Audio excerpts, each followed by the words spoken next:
Hi, this is Dennis with Second Chance Tackle, and today I'm going to answer more questions. So this is another episode of frequently asked questions that come into my shop that, well, I think have a broader applicability to our viewer set than just the individual I'm answering that for. And it's part of a continuing education to try and pass along what I know to you so that, well, it can be helpful and can help encourage you in the hobby and, well, to keep your reels fishing, or to take ones that are broken and give them a second chance. So the first one it says, love your videos, question and answer sessions help. I'm very much interested in the DIY aspects of this and in learning more about fishing reels. It says, what reels do you find that are more difficult to work on than others? And what reels do you find that are, well, easier or more straightforward? This one comes from the UK, and it says, apart from the Hardy Altex, which I don't know, it says we like to be difficult in the UK, and this is from Stuart. So let's start with figuring out which ones are easy. How's that? And then we can talk about ones that are a little bit more difficult based on experience. How do you find out which ones are easy or not? I think what you want to do is you want to consider purchasing a reel, or maybe you have a bucket of reels that you are thinking about diving into, and you want to make a judgment. Will this be easy to service, or will it not be easy to service? Well, the best way to start with that one is to go to the internet and to get a schematic of that fishing reel and to take a look and see what the architecture of that is underneath the covers, and make a judgment there about whether that appears to be something that has less moving parts and is more straightforward versus those that may be a little bit more complicated. And we'll talk to that in the second part of this. Well, I picked out a parts reel from my bin. I know that this one is a straightforward reel. And so let's go underneath the covers here and show you what I would define as a straightforward reel.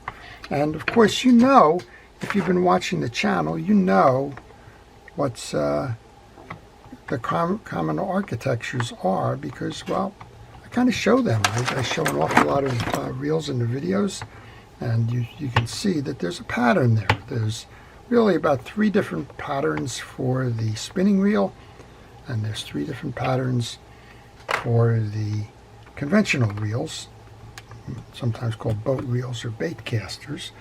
And while those patterns are followed, they vary from manufacturer, but overall there isn't much difference to the reels at all. So maybe this is going to be considered a difficult reel because I can't find the screwdriver to take these screws out. I do have a JDM here. It's probably that. There you go. So the patterns on this, or on a spinning reel, you're going to find 3 different ways that they make the oscillation gear go up and down. Some of the earliest ones used a planetary gear system or offset systems, like the Quantum Epixor, Okuma Epixor, the Epixor reel. I think it might be Okuma. That uses an elliptical drive, which is kind of painful. That would be one of the more difficult ones. The Shimano's use a worm gear drive. The older Penns use a spiral gear drive, as does something like the Royal Maroon Shakespeare. And the more common one is what you're going to find in this reel, if I can get this case off.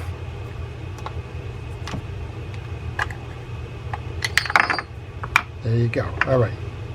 Nice gear underneath. Unfortunately, this is a parts reel because the whole upper top is gone on that. This is what you're going to find in a majority of fishing reels. And we're going to call this one easy.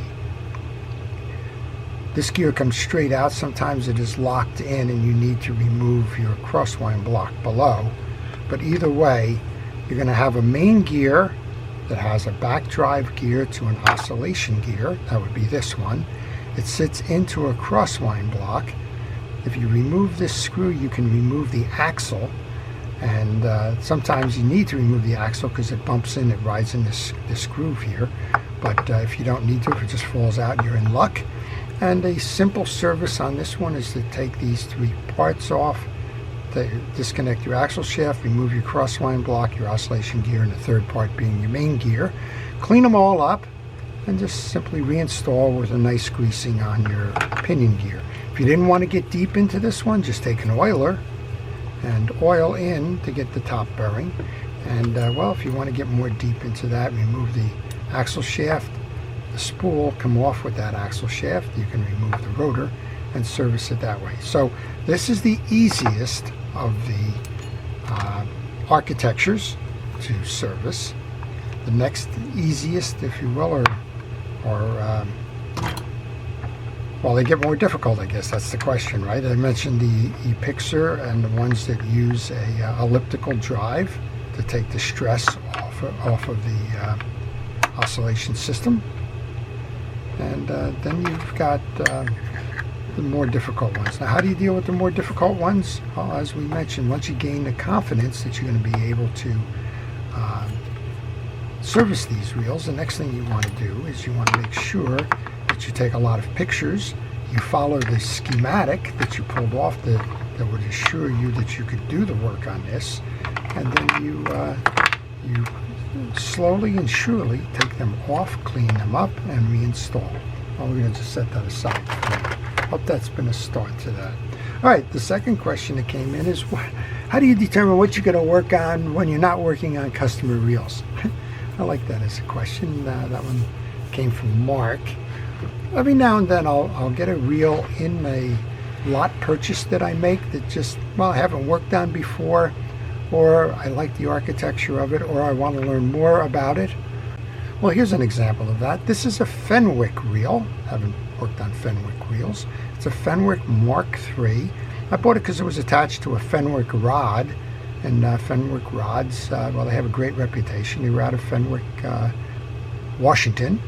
I think there's a lake up there, Lake Fenwick, if I remember correctly. It was kind of put together by a couple of guys in their garage, and the rest is history. And, well, this one came attached to it, but this one got a big noise in it. That noise is going to be one of two things. That noise is either going to be a bad bearing, or it's going to be a bad gear set. And well, let's on my list, let's find out what it is. If it's a bearing, let's replace the bearing. Let's put it back on that rod and reel combination, and let's see if that makes the difference and how the reel functions. This reel was made in Korea, so Fenwick's in Washington. It's pretty obvious that somebody else made the reel for them. It may be that it's a Daiwa reel, it could be a Ryobi reel, it could be, well, any of a number of reels. Once reel manufacturers generally left Japan, the next stop on that train was Korea, and a lot of the Japanese manufacturers who found it getting expensive to build those reels in Japan moved them to Korea. Then ultimately a lot of them have moved it on to China or other places. But yeah, so to answer that question, generally speaking, it's because I have a curiosity. I have a reel that I'd like to learn a little bit more about, and I have a reel that I would like to give a second chance to. So there you go. All right. Let's see what else we have here. Again, if you leave the questions in these comment sections, I do try to answer them for you. If you like these types of videos, I want to encourage you to subscribe. If you do subscribe, please use that notification button. All right, it says, there's another one to do. It says, what size is the shaft for replacement handles? There you go. You can find replacement handles on Amazon. You can find replacement handles, generics, on eBay and on other sites. The good sites will tell you how to measure the handles. And if you're measuring the handles, we'll just stay with this one for a moment just because it's here. There's going to be two types of handles. One of them is going to have a screw handle. That screw handle is going to bolt into the main gear, and you need to measure thread sizes to do that. A more common one that you're going to find as a replacement handle has a through shaft. That through shaft is held in place by a screw cap on the other side, and those sites will tell you how to measure the length of the shaft, the width of the shaft, and have the length of the handle arm as well, so that you'll know what that can match up with. Those are generally on through shafts. You can find two types of through shafts. You're going to find one that's four-sided, and you're going to find one that is five-sided. And the four-sided ones generally fit the Shimano reels. The five-sided reels generally fit most of the other spinning reels that are generics. Just go to the site, see the measures, how to measure. I should probably do a video on that, how to measure the shaft sizes. And, well, that'll help you and guide you in terms of which ones you should order. Okay, there was one more that came in. It said, I have a Mitchell 308A and a Mitchell 300, and they asked me, can I swap the parts? I forget what the issue was, but can I switch the parts? And the answer is, generally speaking, no. How's that? There are some parts that you can switch. For example, the body side plate here and the body side plate here will work. I believe the spools are interchangeable, or even though they are different spools. And that's about it. The handles probably will fit, but the handles are different. And let me stop right now before I go any further and say this applies to the 308As that were made in Taiwan. How do you tell the 300As or the 308As, either one, that were made in Taiwan? You have a plastic adjuster screw for your foldable handle as opposed to the metal screws on the others. Here's an obvious one in terms of what is different. It's the bail. So you can see that there's a different bail setup here on both sides of the reel. And that by its nature means that the bail wire on the 308 will not work. And let's just spend a second here while I encourage you to subscribe to my channel and to ask questions. We'll just spend a minute here to show you the internal issues that are different. And some of these can actually be transplanted in order to make your reel a little bit better. For example, the 300s came with a body seal, a little gasket that's not on the 308. You could, or the 300, either one. Just the 300 in this case. You could use this gasket here as a way to seal a 300. That'll fit because, as I mentioned, the body itself, the gear side body, will work.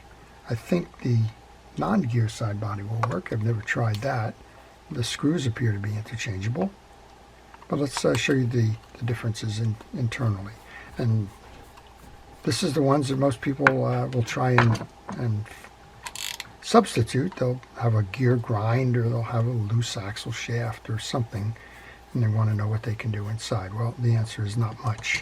Okay, here's your two gear sets. And you're going to notice that these are very different gear sets. You have a very big driver that's going to drive your pinion gear on the 308A.